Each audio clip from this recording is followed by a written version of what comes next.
Shalom, dear friends, wonderful to be with you. You know, from our beautiful blue planet, from so long ago, we are born, we live, and we die. And also, you know, when we go to the airport, you have two signs, arrival and departure. And in our life, we have many seasons. And today we're going to speak with Hadas Disin. Wonderful, thank you to be with us. Thank you for inviting me. And she's a counselor of loss. I don't have the profession. But you have. But I have the experience. Yes. And I also opened up an organization that's dealing just with that. Which is called Beautiful Amitzim, which means the courageous one. Yeah. Because when you lose somebody, in one way or another, we are going to speak a bit about it, it's like you need to be courageous to go through a hard time and try to find the green pastures again. So maybe also with the society and also within yourself. You're right. You need a lot of courage. You're right. So give us a bit of background, just for the people we love to know. So I'm Israeli. I was born and brought up in Israel. And my first husband, whom I lost when I was 29, was American. He was from Chicago. So thanks to him, he was studying law in New York when I met him. So we went back to New York. We got married here. We went back to New York. That is, for him, went back to New York. I went to New York. And we lived there less than 2 years. And after which we came to Israel to live with one child that was born there, and another 3 were born here. When the young one, when she was 7 months old, he passed away suddenly from something to do with, I don't know, blood, heart, anything. We don't know really what was the reason, but he was healthy, he was happy, he was lively. He was a very, very funny man, and he was great. His name was Yossi, and I loved him dearly. And at the age of 29, with 4 kids, there is something that actually makes a difference on one's life. So how did you react, you personally?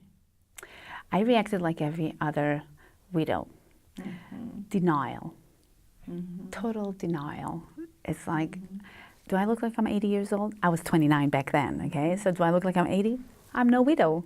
I cannot be a widow if I'm 29 years old. It just doesn't go together. And so denial is the first thing. And also these kids of mine, they're no orphans. The kids, and you don't want to be part of that orphans and widows and all that horrible, terrible social status. Not me.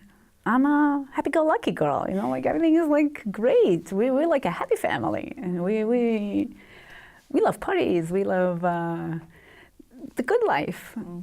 It doesn't go together. So denial is the first thing that you go through. And after you're like, it looks like he's not coming back, and it looks like this is it, and it looks like my life just turned over, and it looks like I have a new identity. I don't even know what it means. My friends don't know what it means. My neighbors don't know. My own family doesn't know what it means, because nobody around me has had to confront with such a case at such a young age. At the age of 65 and 70, it's normal. You get exactly, and you get ready in one way, because you know that you have friends who die, and you know that it's happening. So you have all these things in your head, and it's like you know that your season is different. I was speaking before. I think there is this loss, but suddenly is this trauma also in your life that's happening. How was your children reacting? Because again, like grown-ups and children act very differently.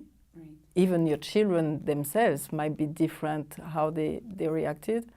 Can you tell us a bit how? As an adult, I had no doubt that the little ones don't know anything. What do they know? They're going to grow into this life, and this is going to be their life, and that's it. They're going to deal with their lives, because that's their lives, right? You have to deal with this. Yeah, no problem. Boy, was I wrong. I couldn't be more wrong than this. But that's also, you know, like what I was told, and I thought that's normal. That the 7 and the 6-year-old, they, you know, like I have to explain to them and we have to go through therapy and all that. But the little ones, no big deal. The third one was a year and 10 months old. And at the age of a year and 10 months old, I think at the age of 2 and some, maybe half a year after Yossi passed away, we ran out of the children's shampoo. And so I used Yossi's shampoo. We used to have like the children's shampoo, my shampoo because of my hair I need like and Yossi's shampoo. He was bald. So we had like all kinds of shampoos. And I made the kids, I showered the kids, and we ran out of the kids' shampoo. So what do? I picked up Yossi's shampoo. It was blue finesse bottle. I picked it up and I used it. And the 2-year-old started screaming, "It's daddy's! It's daddy's!" We had no idea what was going on. We were like, it was like the big ones and me, we look at him, he said, 2-year-old, what does he understand? What did he go through? Nothing. What does he understand? Boy, do they understand. They lose, they feel, they know, and they're also in anger afterwards. They're also in the heavy, deep thoughts of, what did I lose? Where is he? Is he coming back? Do I have a father? Don't I have a father? What does it mean? Who am I? What did I do? What's going on? It's all there for a 2-year-old. So you have to put words. So what is to get out of all these things? What did you have to do for the children? Well, because again, I'm sure they are all different, but what did you have to do? Different age, different personality? Well, I didn't really know. I was like, like trying out things, experiments on human. Basically, that's what it was. I experimented on my children. Not always was I right, but I did try my best. And I think that the young ones and the older ones, all 4 of them, I looked at the Bible and I saw what was there for the widows and the orphans, and basically feed them and make them happy. And these are the things that we like. There's also don't treat them differently. There's also other things, but what to do. There's not what not to do, but also what to do. And what to do was to keep them happy. L'sameach, so simcha. So I said, that's what I'll do. Joy. So I was very busy keeping the house mighty happy, extra happy. I was working in making the house a happy place to live in. I think I succeeded, but I'm not so sure that it was the only thing that I should have taken care of, and maybe I missed out on other things too. But so did you have some people helping you through that? Nope, no, not really. I had my family, and my family that helped me tremendously. But like to put, I mean, because like I think the government there is, and everything. Yeah, I mean, even like I think when you are thrown into something when you are not ready at all, and you don't have the expertise. I mean, the expertise. Do you understand? It's like when you get old, you have more wisdom, but suddenly you are thrown into that and you don't know what to do. So could you turn to somebody to say, okay, look, I need some help? Did you knew that you needed some help? First of all, I knew and I didn't know that I need help. It's just like every other mother. You see the children misbehave, so maybe I need help. You try yourself, it doesn't work, then maybe I need help. If the kids are fine and everything is fine, you say, everything is great. Little did I know that it's just under the surface, things are boiling and it's gonna pop, but just later on in life, in their lives. But what I also didn't, people around me also didn't quite know like how to help or give help, or because really what is being expected is like to be strong and move on with life. And sometimes people say like you gotta choose to be part of the living and go on with life. today I know that it's a mistake. I'm not sick. I'm not dead. Why do I need to choose to live?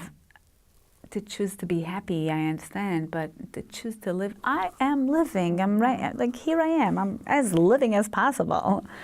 So people don't really know how to really help the loss, after a loss. Another thing is that a lot of people help within the first year or two, top 3. I was a widow for 17 years before I met my current beautiful, amazing, loving, great husband. Wonderful. Yeah, you need to know now that Hadas, and congratulations, Mazel Tov. Thank you. You got married again not so long, in January, to Disin-Glick. We know him. He's a good friend, and he has also a very special life, and he went through many seasons too. So it's wonderful to see you both, together and be in another season. I think it's so important to see that. So how for you, like you have your family, you have to carry on, was the society ready to help you, the government ready to help you? My friends helped a lot, but with little things, like we need to go to on vacation. I have 4 kids. How do I go on vacation? But definitely could have used a lot more help if the government, should the government known what to do and what kind of help to give out, but there was nothing. I think part of the reason there isn't anything, and also in America there isn't much, and I think almost everywhere people are so afraid of death. There is something that we are pushing on the side, and it's like, I don't know, people are afraid to speak about death. I remember... We're all afraid of dying. Yes, because they are facing their own mortality. So you need to do a work in you to face your own mortality, to be able to start to speak with somebody and say, okay, now I'm here, I have 2 ears, and you have a mouth, and okay. And it's not contagious. Yes, and it's not contagious, you're right, because it's like, you're right, because some people think if I come too close, it's like, am I going too close to death? And wow. But they don't really think that, because logically it doesn't make sense. No, but inside it's like, you don't want to go near these people that are, like the death touched them. Yeah. So there's in a way, it's like, it's very interesting that years ago, hundreds of years ago, at the entrance to every city, you used to have the Metzoraim. People who have leprosy. So they had, like, outside, at the entrance, there was a building always for the Metzoraim, and that's where you had people that are contagious. That's because sick disease and Metzora is contagious. Skin disease and skin conditions, it is. But they were outside the cities, so they're not going to be contagious. And guess what? Also the orphans were at the entrance to the cities and not inside the cities. And so in people's mind, it was along the years, leprosy, which is contagious, skin disease, which is contagious, definitely goes together with death. And also in the Bible, you treat it the same way. You have to go outside the city for 7 days to clean up and to cure. And also, what do you do with death? Same thing. Have to get out, and in order to be not tameh, not impure. And if you want to be pure, you have to be outside the city, outside, away from people for 7 days. Same. So people sometimes think that death is contagious. It goes back thousands of years, and we have to break it. We have to stop it. We have to stop that notion of death is not contagious. So true. I mean, listen, I find a quote I was looking yesterday, and that is exactly about what you are saying. Birth and death are the most singular events we experience, and the contemplation of death as of birth should be a thing of beauty, not ignobility. Which is, this is Jacob Vavitz. So I look who he was, and he was a Jewish man living in America. I know that you have some special Jewish ritual or way of living. When somebody dies, you have Shiva for 1 week, and after you have a month, and after you have a year.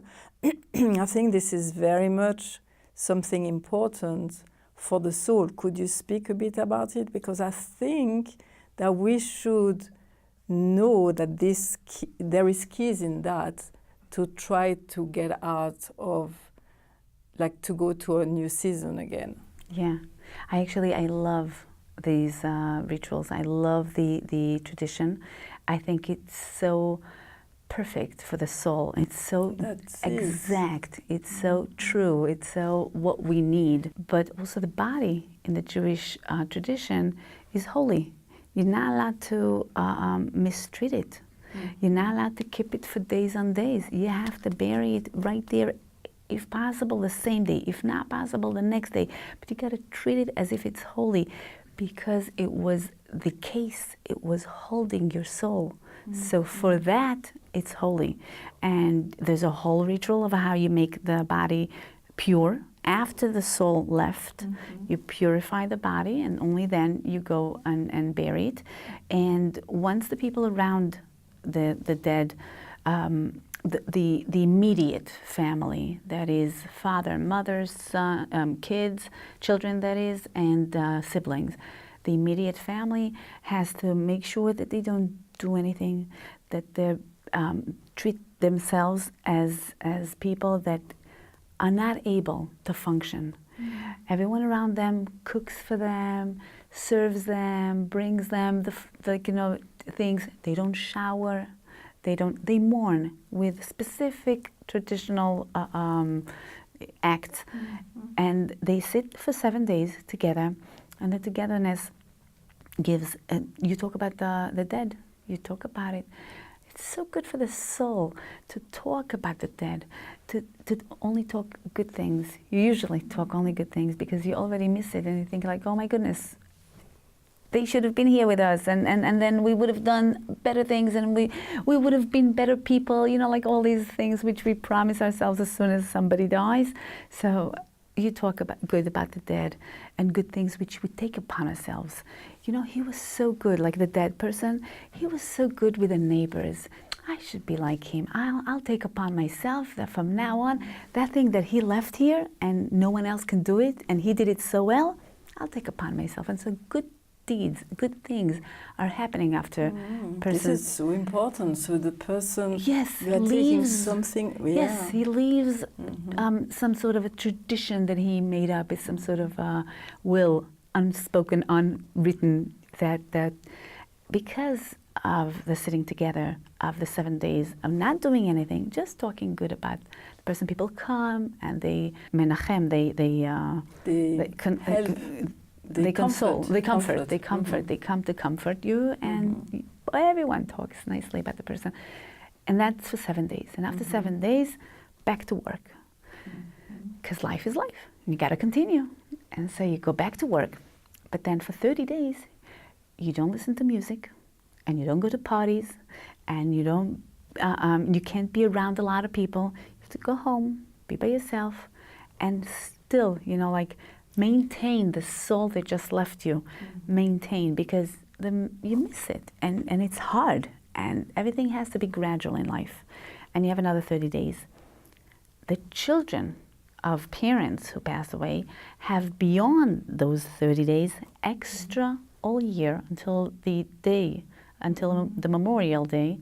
You have an extra 11 months, that is, to mourn. So no music, children, no parties, so just the children. And that is to respect the parents that gave you life. They gave you your life. They gave you who you are. They gave you your identity, and you respect them. And for a whole year, you mourn.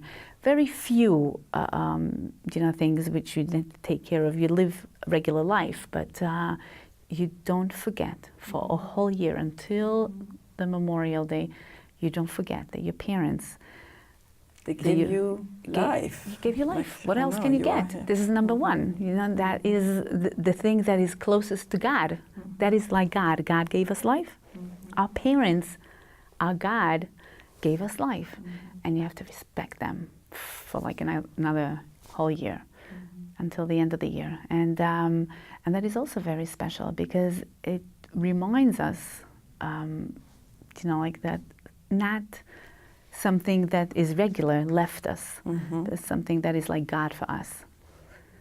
And I think when I come to help children that lost their father or lost their mother, or widows or widowers that lost their spouse, I always tell them that the one thing we lose is identity. We get a new identity, and the identity is part of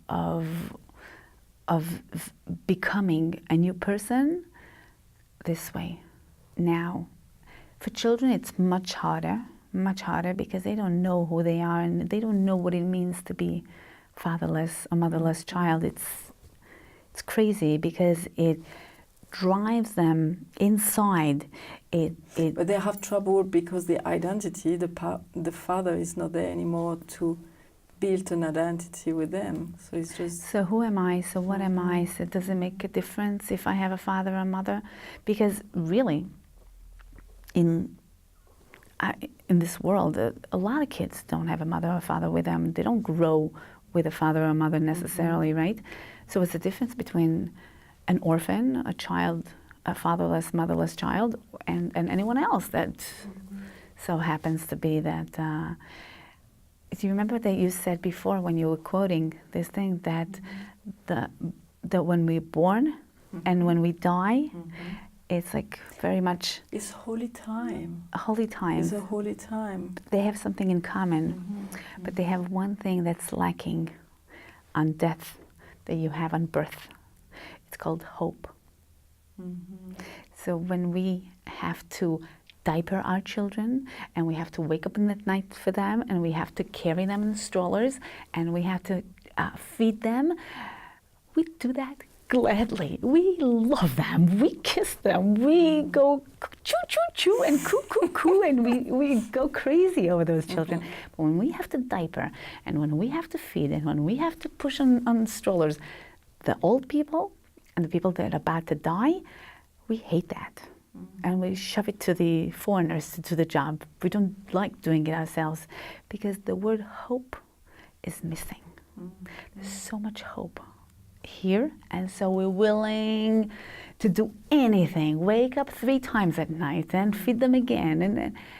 But here, it's so hard to put out a lot of work and a lot of effort into what? Into something that's dying, and there's no hope. Do you have to rebuild something in him? So how do you do it?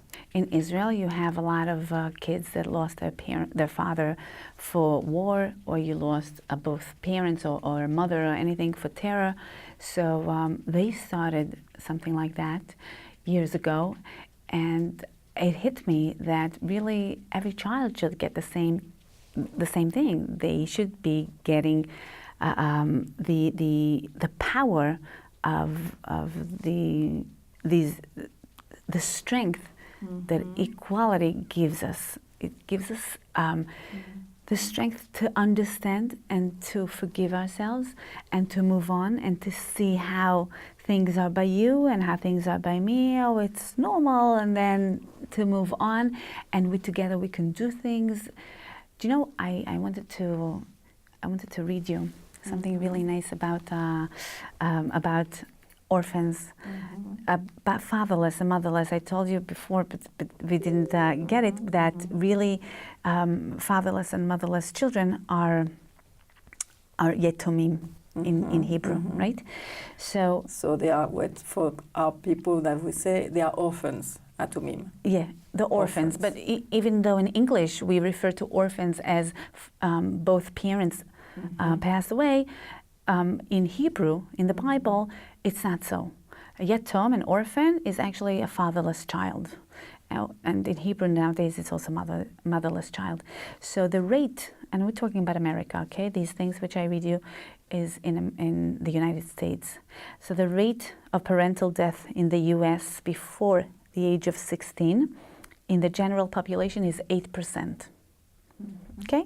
8%. It's nothing. It's like it's a small amount. Yet, the rate among high-performing scientists is 26%. Fifth of the high-performing scientists in America, fifth of the population, where they are actually 8%.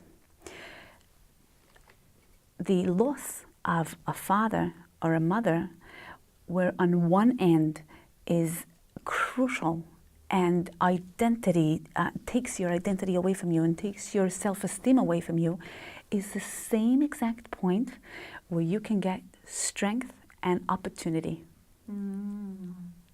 And I'll show you even more. Among US presidents, 34% lost a father or a mother before the age of 16. And among poets, 55%, but that's...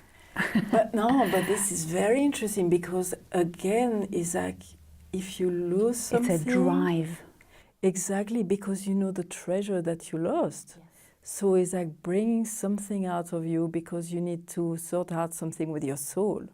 And you're not just a body and a mind, but you have a soul, and your soul has to express itself. Wow, this is what I am telling you, there's more, but I'm not going to read it to you now because we're running out of time. I'm just going to tell you that the opportunity for a child who confronted death at a very young age, the end, the hopeless moment, the most terrible, tragic, if you treat them right and you give them the right grounds, it's like a trampoline.